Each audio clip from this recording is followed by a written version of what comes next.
On a clear and starry night in London, Wendy Darling told her brothers, John and Michael, stories about the adventures of Peter Pan, who lived in faraway Neverland. The boys loved hearing her tales about sword fights and mermaids and the pirate, Captain Hook. But they weren't just stories. Wendy knew that Peter Pan was real because she had found his shadow and locked it in the Darling nursery. Unknown to the Darling children, Peter Pan often visited to listen to Wendy's stories too. But he had lost his shadow during his last visit, so on that particular night, Peter and his pixie, Tinker Bell, flew back to the nursery to retrieve it. As Peter and Tink flew about the nursery, Wendy woke up. "Peter Pan!" she exclaimed as she climbed out of bed. "I saved your shadow for you. It needs sewing." As Wendy sewed, she explained that it was her last night in the nursery. "I have to grow up tomorrow," she told him. Peter quickly realized that if Wendy left the nursery, he wouldn't be able to hear her stories anymore. He had to do something. "Come on," Peter called out. "To Neverland! You'll never grow up there." "John, Michael, wake up! Peter's taking us to Neverland," Wendy said. "But, Peter," she questioned, "how do we get to Neverland?" "Fly, of course. It's easy. All you have to do is think of a wonderful thought and add just a little bit of pixie dust," said Peter, shaking Tinker Bell. "We can fly!" cheered Wendy, John, and Michael as they rose into the air. "There it is, Wendy. Second star to the right and straight on till morning," Peter said. Soon they were flying high above Neverland. The Darling children thought it was the most magical place. They saw Mermaid Lagoon, the Indian camp, and even the Jolly Roger, Captain Hook's ship. It was just like Wendy's stories. Deck of the Jolly Roger, the evil Captain Hook was busy plotting with Mr. Smee. "Blast that Peter Pan! If I could only find his hideout, I'd trap him in his lair," Hook said. Captain Hook wanted nothing more than to destroy Peter Pan. It was because of a fierce sword fight with Peter that he had a hook where his hand should be. As a result of that sword fight, Peter was also responsible for Captain Hook's other enemy, a crocodile. When Captain Hook's hand fell into the open waters, the crocodile had gobbled it up and had been chasing the captain ever since. Luckily for Captain Hook, the crocodile had also swallowed a clock, so whenever the captain heard a tick-tock sound, he knew he had to run. As soon as Peter and the Darlings landed on Neverland, they couldn't wait to explore. Peter told Wendy he'd take her to Mermaid Lagoon, so John and Michael went with a group of Peter's friends, the Lost Boys, to find some Indians. But the Indians snuck up on John, Michael, and the Lost Boys and captured them. Usually the Indian chief played along and eventually turned them loose. But this time his daughter Tiger Lily had been kidnapped. He thought Peter Pan and his friends were the culprits.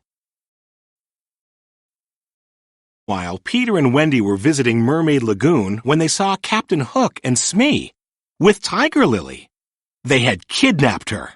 Peter and Wendy followed them to Skull Rock so they could rescue the Indian princess. "Tell me the hiding place of Peter Pan," Hook said.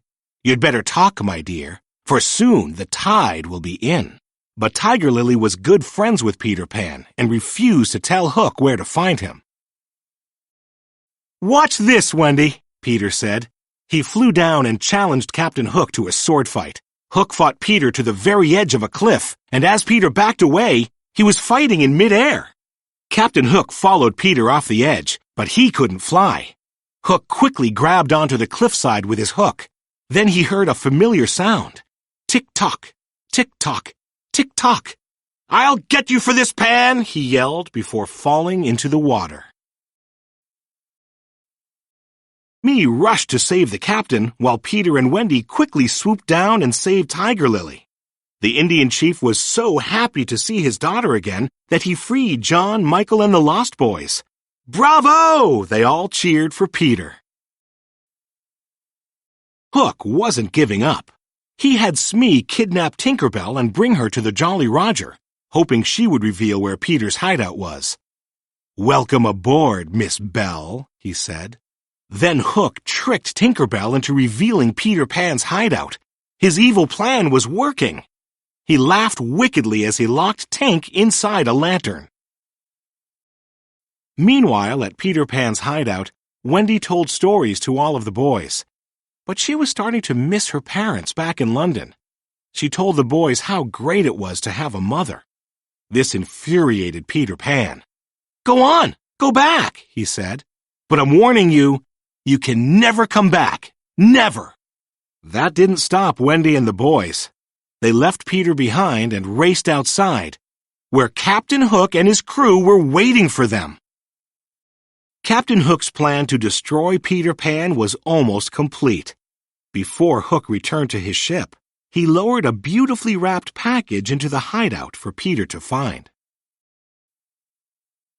Pirates brought the children back to the Jolly Roger and tied them up.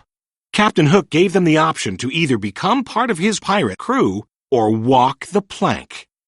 But Wendy proudly shook her head. "Peter Pan will save us." "Peter Pan will save them," Hook said, laughing with Smee. "You see, we left a present for Peter.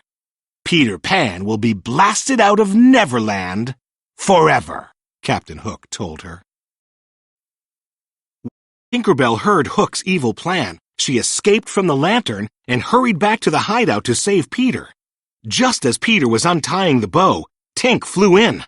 "Hi, Tink," said Peter. "Look what Wendy left." He held up the box. Tinker Bell tried to pull the package away, but Peter wouldn't let go. Tinker Bell pulled harder. She knew the present was actually a bomb. Tinker Bell told Peter about Hook's plans, and together they rushed off to save the Darlings and the Lost Boys. On the ship, Wendy and the boys were forced to walk the plank. "Captain Hook, we will never join your crew," Wendy told him. "As you wish. Ladies first, my dear," he responded. Everyone watched as Wendy bravely walked the plank. One step, then another, as she got closer and closer to the edge, and then she jumped. But Peter Pan was there to save her. "This time you've gone too far," Peter said to Captain Hook. Hook couldn't believe his eyes. Peter Pan was still alive. His plan had failed. John, Michael, and the Lost Boys fought off the pirates as Peter drew his dagger and attacked the captain. When Peter turned his back, Hook lunged at him with his sword, but the pirate lost his balance and fell into the water, where the crocodile was waiting for him. Captain Hook's crew was forced to surrender. "Hooray for Captain Pan!" the children cheered. With Hook defeated, it was time for the Darlings to go home. "We're casting off," Peter called. "Hoist anchor! Pixie dust!" Tinker Bell flew around the entire ship, sprinkling pixie dust as she went. Then, up, up, up they flew, on their way home to London.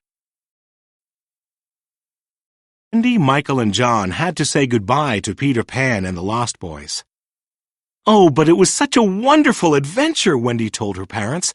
"Tinker Bell and the mermaids and Peter Pan. We sailed away on a ship in the sky." As Wendy finished speaking, she gazed into the night sky. She would never forget her adventures in Neverland with the boy who never grew up.